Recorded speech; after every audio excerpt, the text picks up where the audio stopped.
about 10 to 13 points or so within these maps. Nothing crazy. Granted, yes, you have that cushion of map 1, so you are still in first place, but I think that I'm looking to see maybe another series, at least 2 out of the next 3 maps being within that 20-point mark. Yeah, I mean, we can talk about it in even more detail as we get into this next game. This is game number 4 out of 6, and you said it perfectly, Katie. We're dropping 1 map, but 2 maps have been okay. Honestly, not even really okay. They've been kind of poor. Not poor, but kind of poor. 10 and 11 points is not going to get you anywhere. When you drop a 49-point game, you've got that kind of buffer zone. In all reality, when you start talking about Sage's team, they're probably messing around. They're probably having a good time goofing off, and now they're recognizing, oh, there's only a 12-point lead. Maybe we need to lock it in. So we'll see if they're able to do that. But speaking of locking in, Junior in trouble, Hunticity in trouble, Chrissy last alive for her squad, and we're going to see what Hunticity could do in the Gulag already against Wiz. Of course, a part of Smixy's squad, who was just vying on the outside of the top 5 inside the top 8. Snapshot comes out, and it's always that heady, and it never seems to work out for the other team. About 1,000 shots, but not enough to get it done. And what we've seen now is the second time one of these players has been able to win from the wall-bangable portion on the other side of the Gulag, gets the best of him. Krinks goes down to none other than Almond, one of those teams where it looked like maybe they were having a solid regain. Map 3 ended up falling apart. Still need to be able to find that game, but Junior able to get a win over Scummin will at least get half of the squad back into action. They do not have enough money, though, to get both back, so maybe they'll try and do that here in a short amount of time. They do pick up that Safecracker, a great way to get cash very quickly, Goj, but makes a big bang. Everyone in the immediate vicinity is going to hear you, know where you are. Yeah, and you know, I want to talk about Junior for a second. Also a part of Omit. Omit, obviously one of the orgs with the most Warzone, actually the org with the most Warzone players signed out of anyone, and they're all highly competitive, highly skilled, and constantly winning tournaments. Had the chance to meet Junior in person, and one of the nicest people I've ever met. Actually flew over to Miami for an event from the EU, where he currently resides. So a fun team. This is a regionally diverse team as well. I think we've got NA, EU, and originally I think Chrissy was from Australia, but now is living potentially in Canada, if I remember correctly. But regardless, I might be totally off on that. This is a fun team to watch, and they can certainly throw up some massive numbers, having dropped the second biggest game of the day. Currently in trouble, though, because there's a stronghold active that someone else is trying to grab their loadouts from, and Chrissy's going to have to do some deep diving and swimming. Doesn't have any scuba gear, so we'll have to come up from air, but this is a tough spot. Gonna have to rotate out. Yeah, and I think a wise decision, though, especially because Chrissy does have the money necessary to get at least one teammate back. And this early on in the game, with half of your team down, it's not always the best decision to push into someone else's stronghold. You're going to have to deal with AI, you're going to have to deal with other players, and it could end up costing you your life and that cash that you were going to use. But you can see that buyback marker is noted. Chrissy on her way there as well. Hyper Ninja very insistent on this party invite. Clown. And well, Chrissy, unfortunately, getting chased down by these players. Junior will fall, and you could hear the comms just go straight to it. Even if you die, you got to be able to use that money, get at least one person back. Yeah, this is kind of a lost cause, so Chrissy's just going to stay alive and get a buyback. This is a crucial moment for their team, able to do so. There's the buy. At that point, it was get a revive. Even if you go down, it doesn't matter. We will relocate, and we will find a new spot. Just get one of us back, and we'll try to stay alive. So seemingly map 4 not going as well as map 3. But as we swing over, that was Mayapo, by the way, that took down Team Chrissy. And as such, they're continuing to look for some success. That's Aydan's squad. I believe he's playing with Mayapo and Autorize. That's a team just on the heels, on the outskirts of the top 5, currently in 6th overall. But we've swapped back to the team in the lead. Now, they've had 2 mediocre games, or maybe poor games, 10 and 11 respectively. But Master 49, they're looking good, and they've got a ton of resources, Katie. I want to sing it because they have so many resources. Cash, of course, fairly well abounding, but also UAVs, clusters, all kinds of things, black site keys, a lot of things to work with going forward, which is exactly how they like to play this game. And it looks like they did encounter at least one squad. One is full eliminated, and we see that a few of these players do have at least one elimination under their belt. So maybe they have eliminated that first team. Not totally sure, but a good position for them to be in, right? You were able to kind of go back to your roots, what started your successful run the first time around, get that stronghold, get all of those weapons, that gear, you said it, the money, utility, everything you need. Because maybe now you're having discussions where you want to slow it down just slightly, maybe coordinate more as a team so you stop getting picked apart. Because yes, we talk about how important that 49-point cushion is from map 1, but with 2 mediocre at best games in maps 2 and 3, this is where you need to pick it back up. Do you need to have a 49-pointer? No. Would it be nice? Yes. As Sage goes down, you just need to get into the 20s or so, maybe placement or otherwise, to start feeling comfortable again.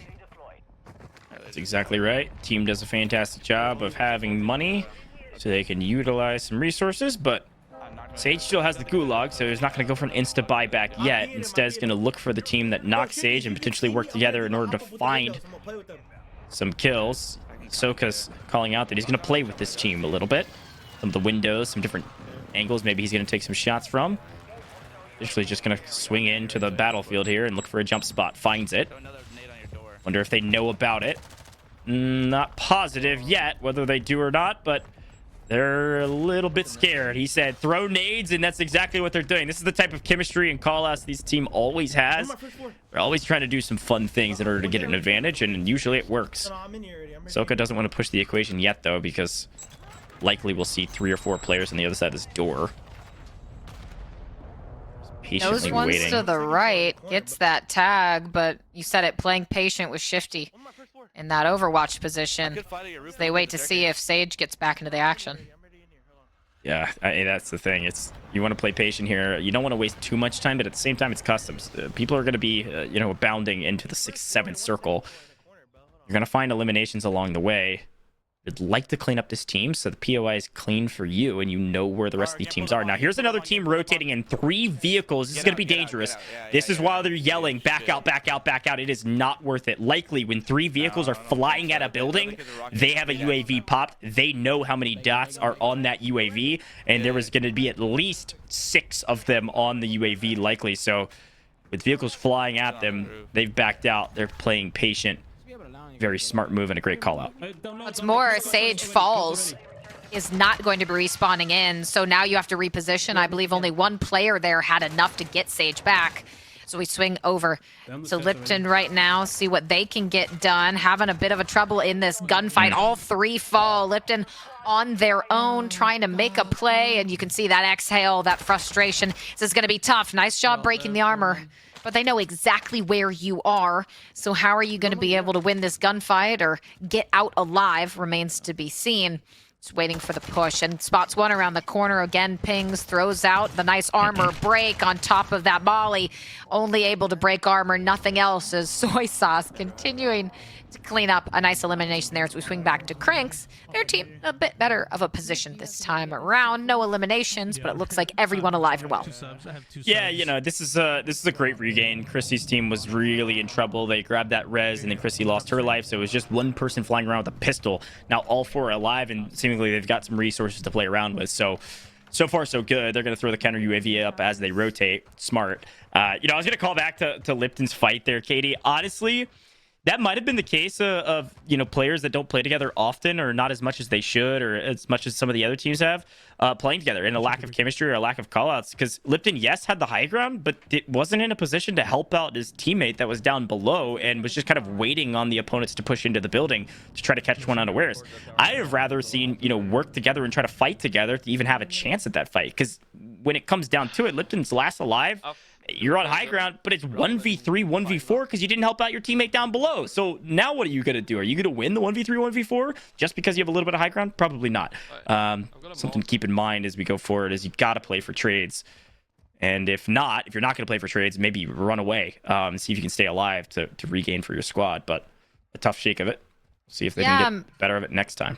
Taking a look, well, there's only 3 players here, so this is Smixy's team, so I don't know if it was who maybe DC'd or something's going wrong, but is going to be a trio right now playing through map number 4. They look to push their way up, take a nice little zip line up to the top. But you got to be careful, too. It's going to be Swagg, I believe, that they have that bounty on, and also Wiz being hunted.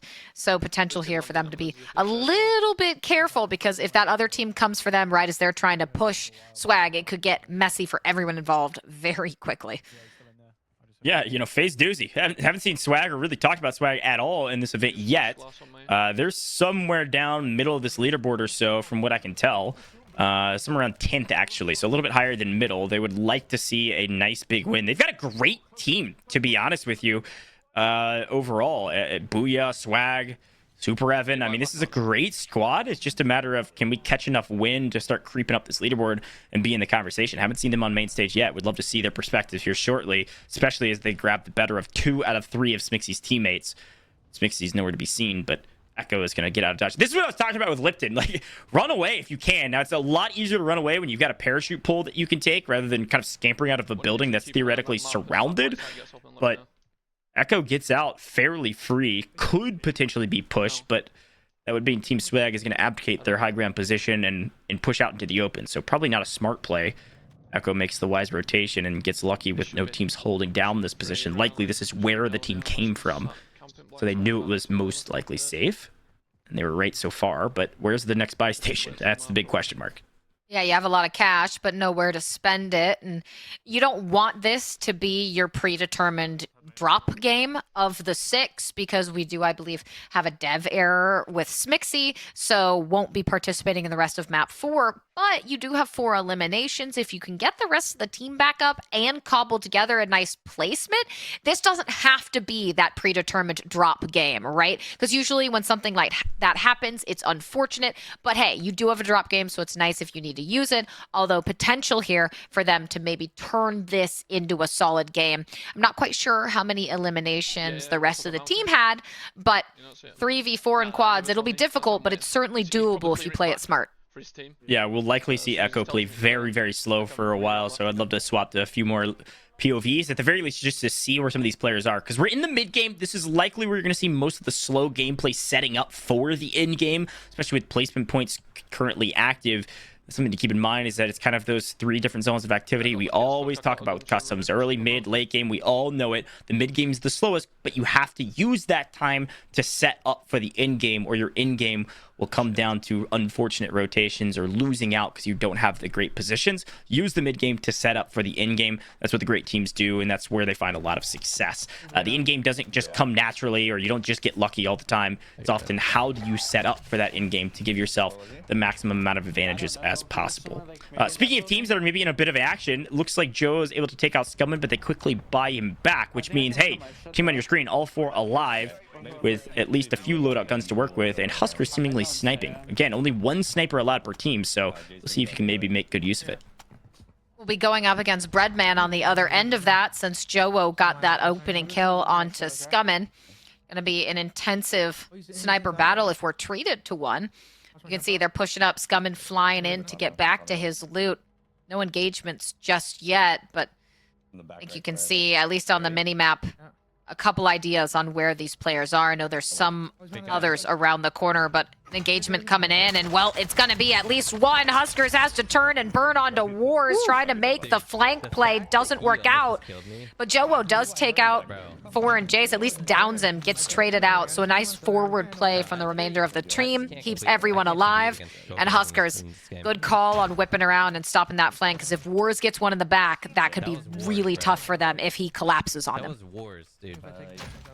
Yeah, it's a good call out, and Huskerrs is repeating a lot of the same, saying, hey, this is Wars. Like one of the best fucking aimers in the game, dude. He's calling out Wars, and he's saying, hey, the guy's good, but don't be intimidated. Let's keep pushing. Keep finding eliminations, and you keep squatting up on these squads. Squatting up on these squads sounds stupid, but it really is what they're trying to do. Huskerrs is playing the kind of far out man with the sniper, trying to break a few plates. The rest of the 3 are playing trades, and that's the only reason 4 and Jace is alive. If you're not playing trades, you're going to find yourself in 1v multiple situations and likely going to lose those situations. So the rest of these players working together. So if one goes down, the next player comes through, plays the trade, meaning follows up on the shots that went through on the first, cleans up the down and the elimination. So far, so good for the team on your screen. This is a team vying for the top 5, KD, so they really do need another great match in order to add to their total score. Right now, fairly slow, but if they set up for the end game well, they could see a pretty sizable game. Are they just rezzed? Are we still doing this? Play right now, or you can hold this on the left. Yeah. We've swapped to FIFA, KD, and listening to some of their comments there as well. It sounds like they've got somebody in their sights. Wait, go up top. Play it slow. FIFA looks around the corner. You comms, it's only FIFA and Jukies, but a great duo to work together. No, up above maybe? Over the heady? I couldn't tell. I think it was one above and then one on the heady, Katie, and the empathy trick on the heady got the better of FIFA. He didn't spot him. That's tough. Didn't spot him at all, and that was Wagnificent, Braxton, Prospect, and Empathy. So nice job to take down FIFA. I think maybe leaves one left alive in their team. A team that's, despite its caliber, had kind of a slow start through the first half of the game and might continue that slow pace into the latter portion. But we swing over to Scummin in a bit of trouble. 2 players going down, 1 full dead. Scummin gives up as well. Will leave Huskerrs and Unrational alive, as I think that was Swagg's team, was Super Evan, Booyah, and co. that they were on the losing end of that fight for. We'll swing over to Breadman in a similar position to Huskerrs' team. About 2 of the 4 remaining left alive, and this is going to be a long swim to try and get to that buy station, and you are hoping no one is nearby. I love the hyper zoomed in camera for Bread here. We love a good old bucket hat on main stage. Shout out to Bread. Shout out to Honey Mustard, as it were, in game. Guy's a living legend. Unfortunately, doesn't have a limb this time around. I will honestly say, Katie, and this may be a little bit of a hot take, but I will honestly say I think the 1 sniper rule per team is throwing some teams off. I really do. Really? I think it is forcing some of these teams, not even forcing, but incentivizing some of these teams to maybe utilize that sniper because they think it's effective and they think it's wise to utilize. I haven't really seen snipers play any sort of advantage in any of the team fights we've seen on main stage, at the very least. Now, some of the teams that are in the event might be able to correct me, but, well, Bread does something very interesting, and I don't mind it. Cluster strikes himself as he goes to the buy because he could triple buy back his entire team and loses his life in the process. May as well take yourself down and cover yourself on the buy station long enough to grab all 3. That was a pretty smart play.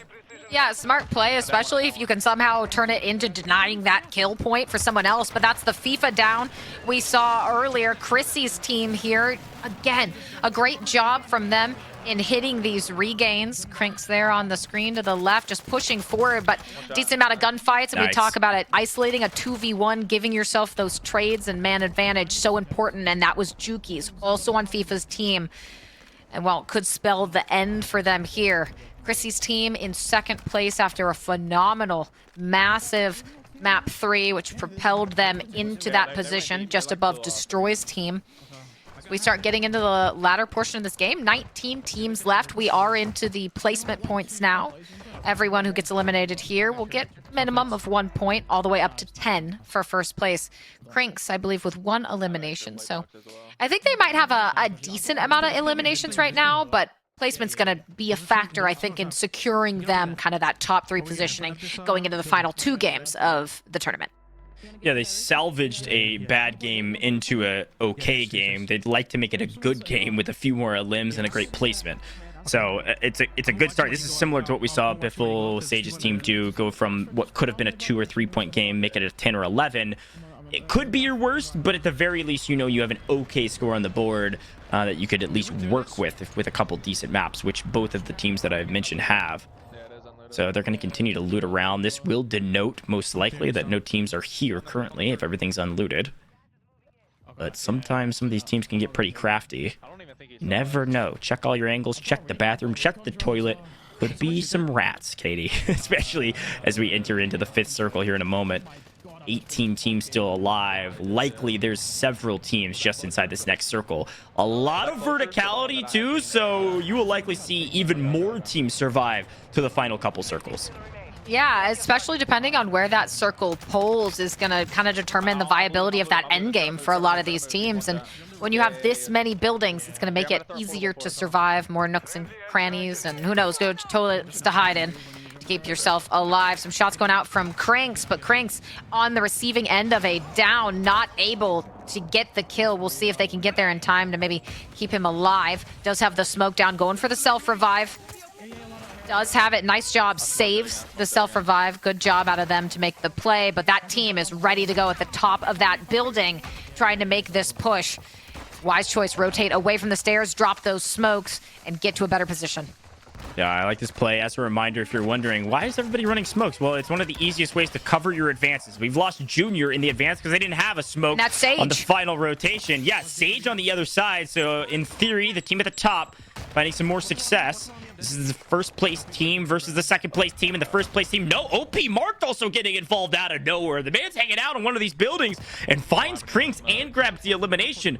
Our team in second place in trouble, and it's gonna slow it down. I was gonna say, Katie, we're seeing smokes because it's great, but also there's no thermals allowed, so they're even better for rotations. It's a must-have, and munitions box, in order to get more after you use them, even more important as well. Here's the team in first. All four alive, one maybe in a bit of trouble. Players there to help out. Katie, this is looking pretty solid for our team in first. This could be the map that they were waiting and hoping for. Whether it's a matter of kind of battling back for the momentum, or maybe they were messing around in map number 2, map number 3, and saying, whoa, whoa, whoa, we got to win this. People are closing in on our scores. Either way, it's working. Yeah, you don't want to take your foot off the pedal just because you had an astounding map 1. And yeah, they're doing a good here. I think 8 kills between Hisoka and what we saw from Sage, so not sure about Shifty and Biffle, but could be a good score line, especially with the amount of players left in the map for you to be able to farm. Shifty, take a look at 7 elims. Oh, this is already shaping up to be their best game since map 1, especially if they can get that placement multiplier on top of it as another team is eliminated. Now just 15 remaining on the map as our tournament leaders, our first place team, alive and well, flush with cash. The comms are there, and they are looking to pick apart the teams here. We know at least OP Mark's team, Chrissy's team, all of them in the vicinity if Chrissy's team's even still alive. Yeah, they're alive and well, and the COD God spirit is within them, Katie. They are flying around this map. I can't imagine Biffle only has 1 or 2. Likely has a lot of the same. So they're looking at like a 25 kill game already. They've lost 1, in a bit of trouble with Mutex's team. Look at the UAV. Here are the pops. A couple on Fountain, a couple on the far right-hand side. This is about to get real dicey real quick. Who uses the rotations correctly and who can pick off a few limbs on the way? Finds one around the wall. Sage is going to clean that up. That's Pooey. Gone. See ya. 4 now on the side of our player on screen, and I believe this is Biffle, so a little bit lower than I expected, probably closer to about 20 kills, but placement points starting to abound somewhat. Getting only 10 for first place, Katie, and there might be some swimmers. Look out for him. There's one on the distance, finds him. That's Empathy. Gone. This is about to be a massacre, and I think the team in first place are going to be the massacrers. I think they're sitting at about 21 eliminations right now outside of their placement points, which is now at 8th. If they can get to 5th plus, they'll get about 5+ points all the way up to 10 for first. So an amazing position for them, especially if they can turn this into a win. The best they have done is a 2nd place with 49 points. But this is where they can potentially take a first, especially being able to get Sage back into the action is so crucial. Nice shots down the line. Breaks armor from Biffle. Not able to convert into a down just yet. Well, these players are going to have to head toward them. We do get an elimination, though. You got to be careful. Foreign Jace getting into the mix, causing a bit of trouble here. This team, if you can hold on to placement with elims, you're right back into the action, trying to hold on to first place. Shots come in. Water provides the coverage. No need to focus on that when someone's flying in above you. Take those shots, but the downs, the teammates starting to fall around you, Sage and Biffle going to have to be very careful here. Yeah, I was about to say, who let them get the God spot? How did we let them rotate all the way in with nearly not contested? Now, we've lost 1, so it's at least somewhat contested, but they have the high ground. Technically, I think the very edge of this is going to be in zone, or at least close, so they can hang out here. A durable gas mask on the side of Sage. He's going to be able to chill in the zone for a long time and covering his flank. with those proximity mines. A great spot, a great read. There's at least two. Sage has got one weak, is going to push out into the gas. Finds one, but no. Huskerrs finds the shot. Sage gets cleaned up. That is a very difficult fight to lose, to be honest with you. Sage boofed it trying to push the equation. With two there, they're in trouble. Biffle and Hisoka, no, Shifty, last two alive. Katie, here's the final moments as all of these players are going to start falling quickly as this final circle is in the water. Booyah goes down in a trade. Only one left alive on this team in first. 5 teams left. Only one left alive, but the key here, they were able to get into the top 5 guaranteed. And look at that, 5 teams, 6 players. It's essentially all solos right now. So you get at least that guaranteed 5 from placement, but this is as chaotic as it gets. Joewo, another one of those solos, everyone taking a swim together, but no one trying to make it a pool party. Joewo with the pistol shots, not connecting, goes down into the water, just doesn't have a lot of space to maneuver into, coming up for gulps of air, doing everything to stay alive, and actually doing a very impressive job at it. Tries to get to some of this loot, pick anything up, able to do so somehow into the smoke, alive and well for the time being. 3 teams with 4 players left. A duo and those solos. Joewo playing this so exceptionally well. Goes for the shots, though, not able to close it out, but a second place will net 8 points. Joewo, I don't even know how he survived with that long, Goj. That was tough. He's calling out his Nemo. He looked more like a barracuda. The man was swimming and shooting and plating underwater. The man's a fish. He's a living fish. Unfortunately, doesn't net the win. The question is who grabbed the victory over Joe. But you're right. A great map regardless for Team Joewo. 8 points for placement points. Final circle in the water. Looks like Queen Bree walking away with the victory. Which Sunday's is FaZe Doozy? How many placement have you got? Yeah, I think actually, is that Swagg's team? Yeah, Swagg and Booyah, I think, at the end here with Super Evan. That's a massive win.